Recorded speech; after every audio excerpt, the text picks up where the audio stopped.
Karoline Leavitt's appearance on a primetime political roundtable was already making waves before it aired, but no one predicted what would happen when veteran actor Robert De Niro was seated opposite her.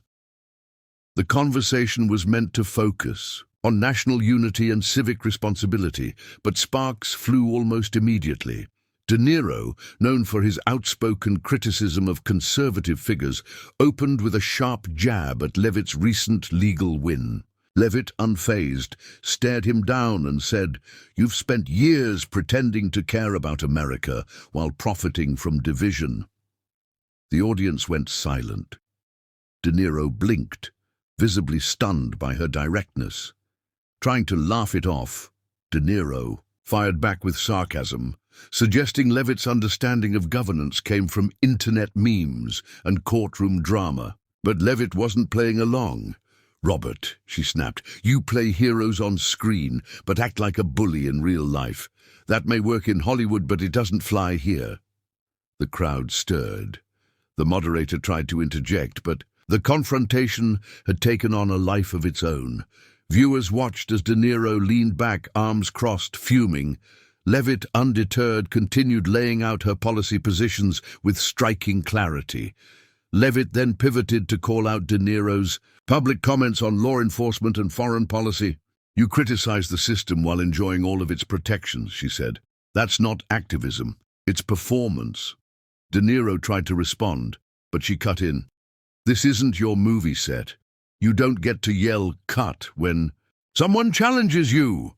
The audience gasped. The moderator again tried to regain control, but by then the energy had shifted entirely in Leavitt's favor.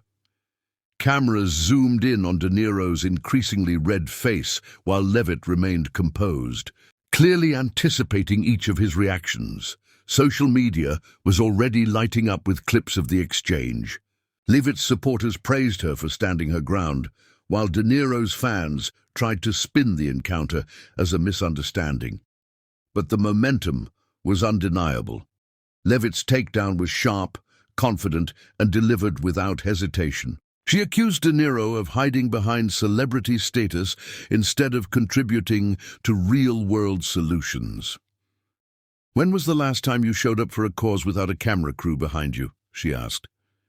De Niro snapped back, but his voice cracked, and for a split second, he looked shaken. The most viral moment came when De Niro tried to dismiss her with a wave of his hand and muttered something under his breath. Leavitt leaned forward and said, "You can curse all you want. It doesn't change the facts." Cheers erupted. Even those who disagreed with her politics had to admit her poise was commanding. De Niro stood up from his chair, clearly agitated, and pointed a finger at her. "You're disrespecting me," he shouted. Leavitt, cool as ever, replied, "No, I'm just not afraid of you." The moderator called for a break, but the internet had already seen it all. After the segment ended, De Niro reportedly stormed off set, slamming a door and refusing to do post-show interviews. Leavitt, meanwhile, stayed behind to speak with press and answer questions.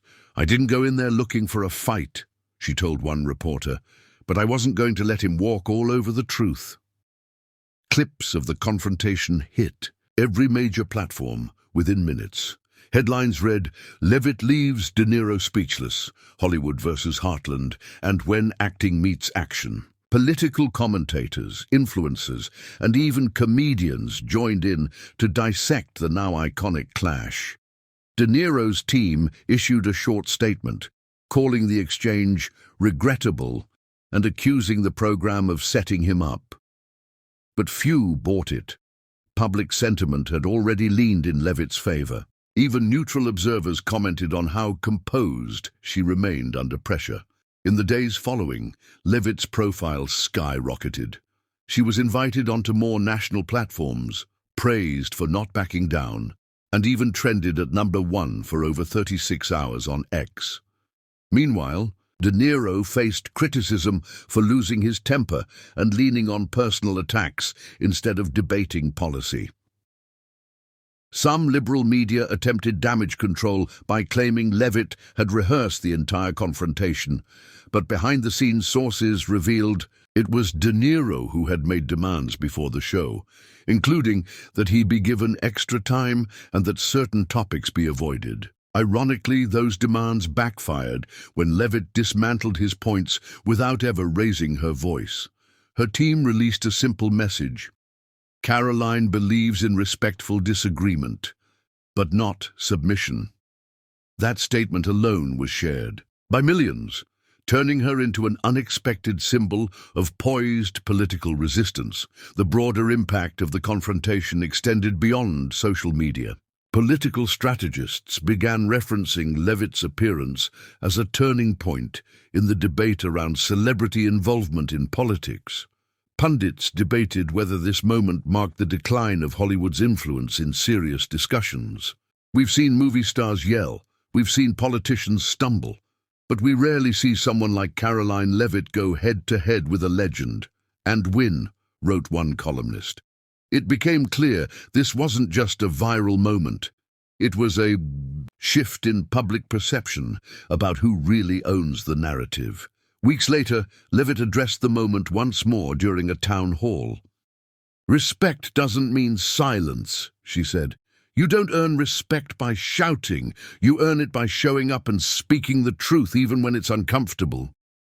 The crowd roared. Whether you agreed with her politics or not, Karoline Leavitt had undeniably changed the game. As for Robert De Niro, his furious reaction may go down as one of the most unguarded moments of his career, raw, emotional, and unforgettable. But one thing is certain, their clash will be remembered. For a long time,